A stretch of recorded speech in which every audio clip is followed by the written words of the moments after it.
Florida and Virginia, the court system has determined that portions of the health care bill are in fact unconstitutional, which I believe makes the whole bill unconstitutional, and the administration is just totally ignoring those decisions.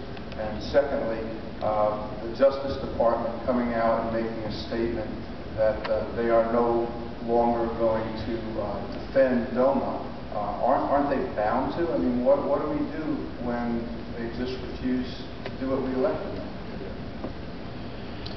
I don't even want to talk. Helen Cleese is sitting here, so maybe a little color commentary follow-up. Take it, Doc. Well, step number one, I'm going to say something that will shock you, I think.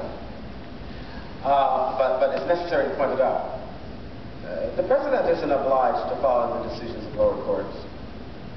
Not if he disagrees with their opinion about the Constitution. If the President disagrees with the opinion of a judge here or there, step number one, that ought to be clear on the face of it when dealing with lower courts. Why? Because lower courts disagree, you know? So when there's a disagreement among lower courts, as there is and will be on this question of Obamacare, you can bet, who is the President obliged to follow? You can't say he's obliged to follow the judge because the judges disagree. Yes? Therefore, he can't be obliged to follow their decisions because they can disagree with one another. And where there is such disagreement, reason would require that the President follow his own judgment of what is constitutional, yes? But in point of fact, his oath requires that in every case. Even when the Supreme Court declares something unconstitutional, it requires the President by oath to support conscientiously his understanding of what is constitutional. He doesn't have to substitute theirs for his. He is bound by his conscience, not by theirs, in terms of understanding that document. So then the question becomes, what do you do then? Oh, we're going to have this unconstitutional. Step number one.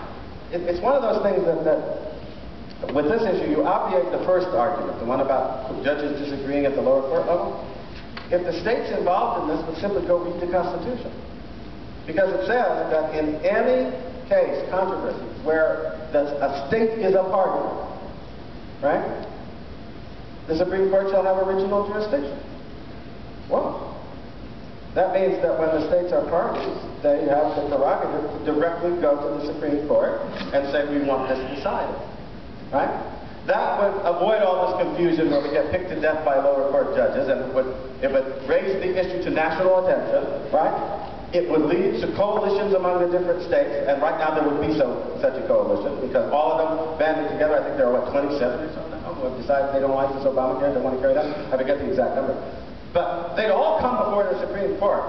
Now remember, when the states get together and do stuff, that has another implication, doesn't it? It has the implication that through their representatives in the Senate, or what are supposed to be their representatives in the Senate, or through the initiative that the Constitution allows to them, dangerous as it might be, in our present circumstances, they can actually take steps to amend the Constitution to make clear that the courts must be governed by their understanding of what it says. You see what I'm saying? But in any case, they go to the Supreme Court, and then the question would arise, if the Supreme Court decides that Obamacare is unconstitutional, must the President, who happens to be sitting in office, obey them? My answer to that question, I think, logically, based on separation of powers and oath, is no. But don't think that's without consequences. That ought to have consequences, because the Constitution is set up in such a way that if the executive decides to substitute his judgment for that of the court or that of the legislature, that becomes a political contest. Not in the sense of just running for office, but in the sense that it was used by our founders, meaning something that must be decided by ascertaining the political will of the people. Okay? And that means that if a president puts himself in that position, that's the time to impeach and remove if you've got the forces to do so. That's the time to impeach and make an issue of removal for the next election cycle, if that's what you choose to do. But the end result of all that maneuvering is going to be what? That you must go to the sovereign and ask the opinion of the sovereign. Who is the sovereign in the context of our constitutional government? The people. The people.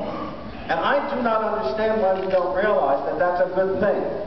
We don't want a situation where when a controversy arises over what is constitutional, our elites get to decide amongst themselves the answer to that question. The Constitution is written in such a way that if everybody's doing their job, such controversies should be brought to the people. They should not be decided in the back rooms of elitism. Amen. And that's why it's set up the way it is. So that at some point, a true constitutional impasse becomes something that must be taken to the people for their vote. And that's the way it should be done. So there is always a discipline involved. You can keep the executive and the courts within boundaries, but you can't do it without acquitting your responsibility as active citizens to use your ballot in such a way that you don't decide to vote for somebody because they're putting money in your pocket and have this program that's going to do this and that for you. When are we going to realize, especially as Christian people, that that violates the very idea of sovereign responsibility? The sovereign is responsible not for taking care of him or herself, but for the whole community.